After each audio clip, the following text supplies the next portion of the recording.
ओम नमो भगवते वासुदेवाय। बड़ों को प्रणाम और छोटों को प्यार। आज मैं आपको सफला एकादशी की व्रत कथा सुनाने जा रही हूँ। मन को शांत और कथा को धैर्य से सुने। कथा को पूरा सुनने से उसका पूर्ण फल मिलता है। चलिए शुरू करते हैं। महाराज युधिष्ठिर ने पूछा, हे जनार्दन, पोष कृष्ण एकादशी का क्या नाम है? उस दिन कौन से देवता का पूजन किया जाता है और उसकी क्या विधि है? कृपया कर मुझे बताएं। भक्त वत्सल भगवान श्री कृष्ण कहने लगे कि धर्मराज, मैं तुम्हारे स्नेह के कारण तुमसे कहता हूँ कि एकादशी व्रत के अतिरिक्त मैं अधिक से अधिक दक्षिणा पाने वाले यज्ञ से भी प्रसन्न नहीं होता हूँ। अतः इसे अत्यंत भक्ति और श्रद्धा से युक्त होकर करें। हे राजन, द्वादशी युक्त पोष कृष्ण एकादशी का महात्म्य तुम एकाग्रचित होकर सुनो। इस एकादशी का नाम सफला एकादशी है। इस एकादशी के देवता श्री नारायण है। विधि पूर्वक इस व्रत को करना चाहिए। जिस प्रकार नागों में शेषनाग, पक्षियों में गरुड़, सब ग्रहों में चंद्रमा, यज्ञों में अश्वमेघ और देवताओं में भगवान विष्णु श्रेष्ठ हैं, उसी तरह सब व्रतों में एकादशी व्रत श्रेष्ठ है। जो मनुष्य सदैव एकादशी का व्रत करते हैं वे मुझे प्रिय हैं। अब इस व्रत की विधि कहता हूँ। मेरी पूजा के लिए ऋतु के अनुकूल फल, नारियल, नींबू, नवेद आदि 16 वस्तुओं का संग्रह करें।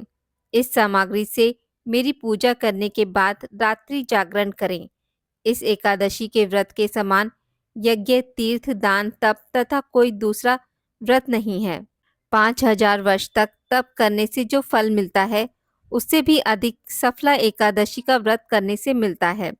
हे राजन, अब आप इस एकादशी की कथा सुनिए। चंपावती नगरी में एक महिष्मान नाम का राजा राज्य करता था। उसके 4 पुत्र थे। उन सब में लुम्पक नामक वाला बड़ा राजपुत्र महापापी था। वह पापी सदा परस्त्री और वैश्यागमन तथा दूसरे बुरे कामों में अपने पिता का धन नष्ट किया करता था।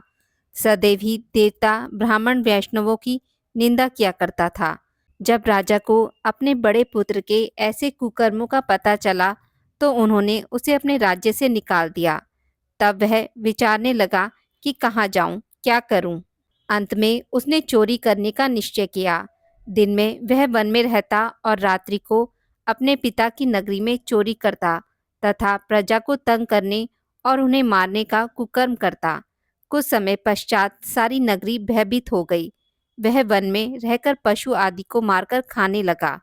नागरिक और राज्य के कर्मचारी उसे पकड़ लेते, किंतु राजा के भय से छोड़ देते। वन में एक अति प्राचीन विशाल पीपल का वृक्ष था। लोग उसकी भगवान के समान पूजा करते थे। उसी वृक्ष के नीचे वह महापापी लुम्पक रहता था। इस वन को लोग देवताओं की क्रीड़ा स्थली मानते थे। कुछ समय पश्चात पोष कृष्ण की दशमी के दिन वह वस्त्रहीन होने के कारण शीत के चलते सारी रात्रि सो नहीं सका।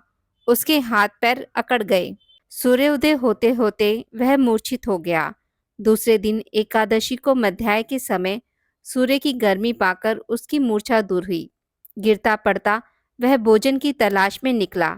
पशुओं को मारने में वह समर्थ नहीं था, अतः पेड़ों के नीचे गिरे हुए फल उठाकर वापस उसी पीपल के वृक्ष के नीचे आ गया। उस समय तक भगवान सूर्य अस्त हो चुके थे। वृक्ष के नीचे फल रखकर कहने लगा, हे भगवान, अब आपको ही अर्पण है ये फल, आप ही तृप्त हो जाइए।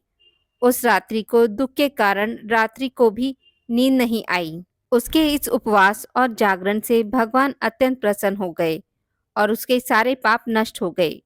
दूसरे दिन प्रातः अति सुंदर घोड़ा अनेक सुंदर वस्तुओं से सजा हुआ उसके सामने आकर खड़ा हो गया। उसी समय आकाशवाणी हुई कि हे राजपुत्र, श्री नारायण की कृपा से तेरे पाप नष्ट हो गए।